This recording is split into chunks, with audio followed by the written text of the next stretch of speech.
Starlink begins disconnecting Kenyan users who missed the mandatory ID verification deadline set for April 30, 2026. The service can be restored, but the rule changes how satellite internet fits inside Kenya's telecom accountability system. The confirmed event is that Starlink suspended Kenyan accounts that failed to complete mandatory identity verification with a valid government-issued ID. The reason this belongs in a Crypto News read is that satellite internet can bypass traditional terrestrial networks, so regulators want the same user registry standards applied to Starlink. The opening pressure point is Kenyan Starlink accounts are suspended against satellite access meets telecom KYC.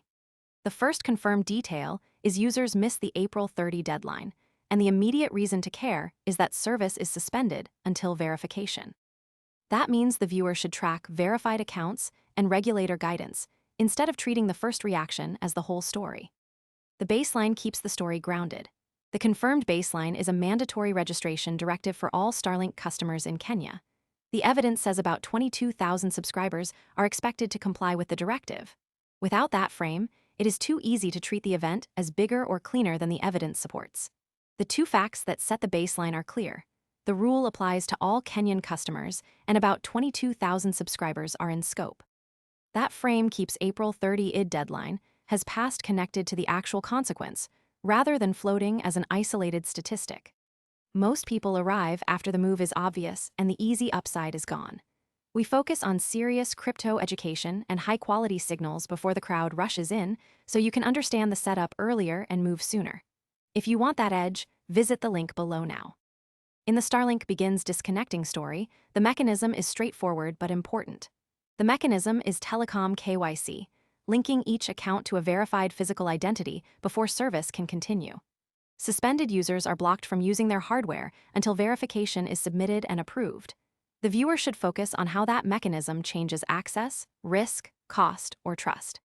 In practice, verified identity controls service is the hinge between the confirmed event and the next market or user response. The mechanism split is simple. Accounts must link to verified identities, while satellite service joins telecom KIC rules. If that hinge fails, the strongest title-level claim loses force even if the story keeps attracting attention. The affected side is where the story becomes practical. Kenyan Starlink users, authorized retailers, telecom regulators, mobile operators, and satellite internet competitors are affected. The practical consequence is immediate loss of access for non-compliant users, with restoration tied to in-person verification. The rule also brings satellite access closer to the same framework used for SIM cards and internet services. The useful boundary is that users lose access until verified, while restoration timing is open. The impact split is affected users cannot access service and authorized retailers handle verification. That keeps the impact focused on the people, markets, or systems actually named in the evidence. The confirmed facts stop before the unresolved piece. What remains unclear is how quickly suspended users can restore service and whether stricter satellite rules follow. That does not prove that the suspension is permanent for every affected user. A better read needs retailer processing times, regulator guidance, and restored accounts would clarify the user impact. This is the line between analysis and speculation. The unresolved split is suspension does not mean permanent loss, and restoration speed is still uncertain. The story can stay important while restoration timing is open remains unresolved, but the stronger claim needs visible proof.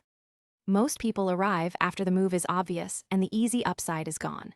We focus on serious crypto education and high-quality signals before the crowd rushes in, so you can understand the setup earlier and move sooner. If you want that edge, visit the link below now.